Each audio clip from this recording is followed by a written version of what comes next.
See on päris lahe tunne, kui mingi asi tabab sind järsku.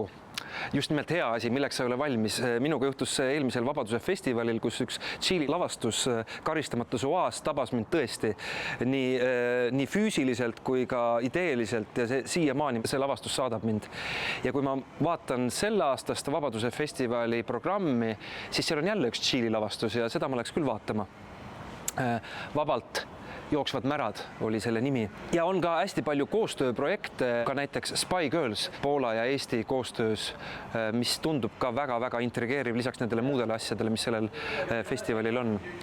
Keegi on sellele festivalile, ma ei tea, aga 10+ punkti pannud väga hea nime Vabaduse festival.